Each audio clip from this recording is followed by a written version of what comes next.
Selamat datang di Bola Jimbul. Penasaran dengan update seputar analisa gol, cuplikan laga, dan skor hasil pertandingan dari tim sepak bola kesayangan kamu? Let's go! Duel klasik Liga Champions Eropa, Real Madrid menjamu AC Milan, berakhir dengan kemenangan Milan 1-3 pada Rabu dini hari waktu Indonesia. Di awal laga menit 12, Rossoneri berhasil unggul lebih dahulu lewat sundulan Malick Thiaw dalam situasi sepak pojok.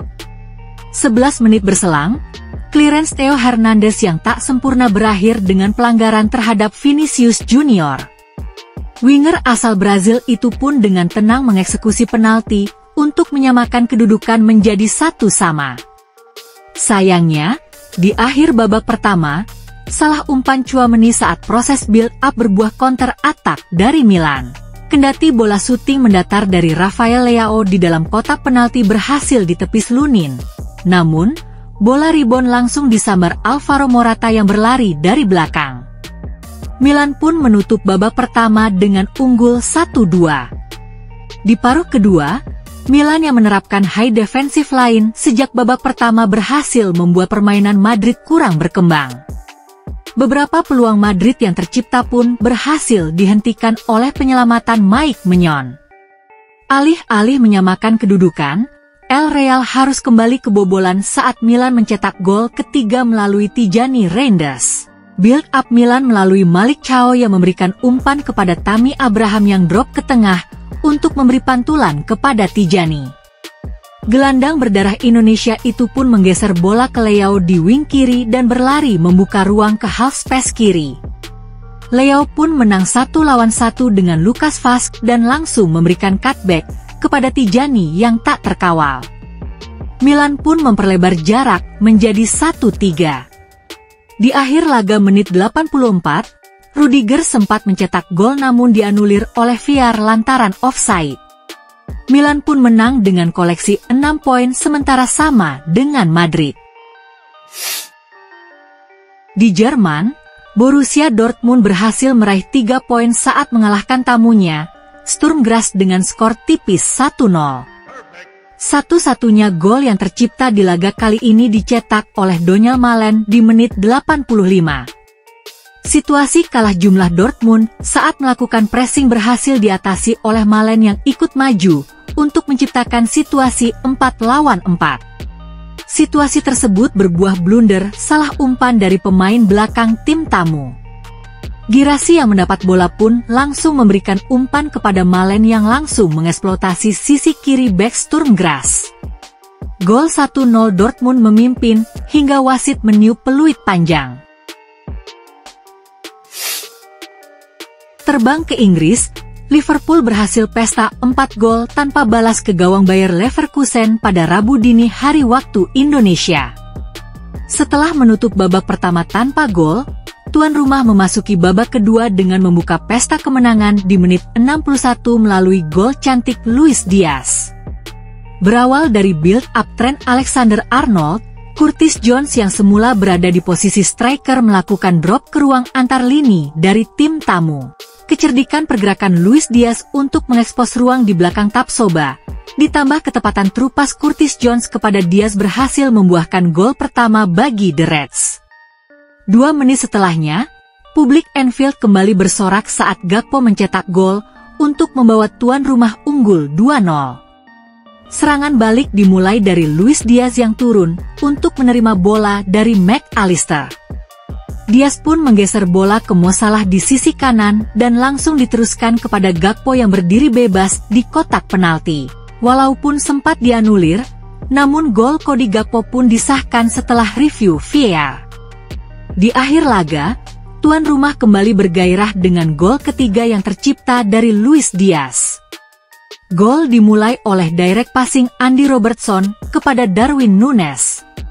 Striker asal Uruguay itu pun kemudian memantulkan umpan kepada McAllister yang bebas di lini tengah. Mohamed Salah yang tak terkawal di sayap kanan kemudian menerima bola dari McAllister. Ia pun kembali melepaskan umpan silang ke kotak penalti yang sukses dikonversi menjadi gol oleh Luis Diaz. Tak cukup dengan 3 gol, Liverpool pun kembali menghujam gawang tim tamu di injury time akhir laga melalui hat-trick Luis Diaz. Serangan balik cepat tuan rumah menciptakan situasi menang jumlah 4-2. Kendati sepakan Darwin Núñez berhasil diblok, bola liar justru disambar oleh Luis Diaz yang tak terkawal di kotak penalti. Liverpool pun menang 4-0 dan sukses mengumpulkan 12 poin, hasil menyapu bersih 4 kemenangan dalam 4 pertandingan.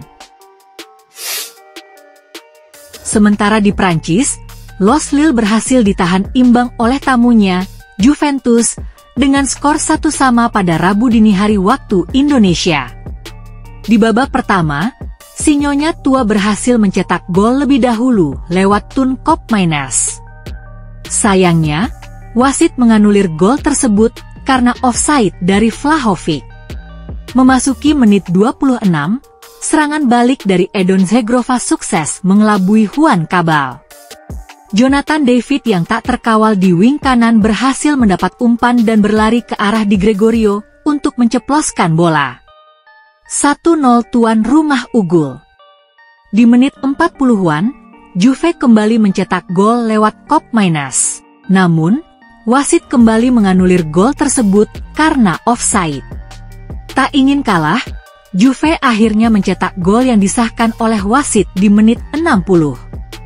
Serangan balik Bianconeri di sisi kanan membuahkan pelanggaran di kotak penalti kepada Francesco Conceição. Dusan Vlahovic yang menjadi eksekutor pun dengan dingin membawa Juve menyamakan skor. Sayangnya, skor 1-1 bertahan hingga akhir pertandingan. Juve pun kini mengumpulkan 7 poin hasil dari 2 kali menang, 1 kali seri, 1 kali kalah. Hasil mengejutkan datang dari Portugal.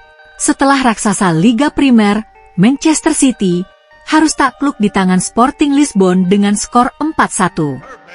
Di awal laga, City sebenarnya mampu unggul cepat di menit keempat melalui Phil Foden. 3 pemain Pre-City di depan mampu mengurung Hidemasa Morita. Bola terlepas darinya dan berakhir dengan syuting dari Foden. Sayangnya, keunggulan City hanya bertahan hingga akhir babak pertama. City kembali menutup progresi umpan Sporting melalui lini tengah di mana Morita dikurung oleh 5 pemain blok Pre-City. Hal itu membuat Sporting melakukan direct build-up ke wing kanan yang ditempati oleh Giovanni Quenda. Dengan pergerakan Francisco Trincao, Quenda berhasil melepaskan diri dari pengawalan Gvardiol. Quenda yang masih berusia 17 tahun itu pun dengan cerdik melihat pergerakan Gyökeres yang mulai berlari mengeksploitasi ruang di belakang garis pertahanan City.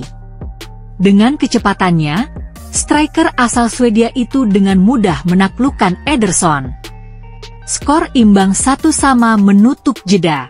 Belum semenit babak kedua berjalan, sirkulasi bola Sporting di sisi kiri, ditambah dengan pergerakan Gyökeres yang bergeser ke kiri, berhasil memancing pemain belakang City untuk menciptakan celah yang kemudian sukses dieksploitasi oleh Maximiliano Araujo.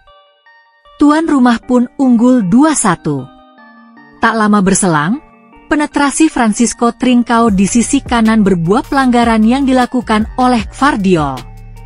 Gyökeres yang menjadi algojo pun tak menyia-nyiakan tendangan penaltinya.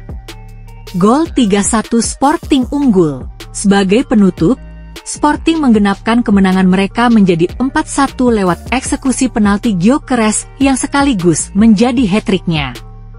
City pun kalah 4-1 dan sementara waktu masih tertahan dengan koleksi 7 poin, hasil dari 2 kali menang, 1 kali seri, dan 1 kali kalah. Terima kasih telah menyaksikan channel Bola Jimbul ini. Bila ada saran dan masukan bisa langsung komen di kolom komentar ya. Jangan lupa untuk like, subscribe, share, dan nyalakan tombol lonceng notifikasinya ya. Agar kamu tidak ketinggalan update terbaru dan menarik seputar analisa gol, cuplikan laga, dan skor hasil pertandingan dari tim sepak bola kesayangan kamu. Salam!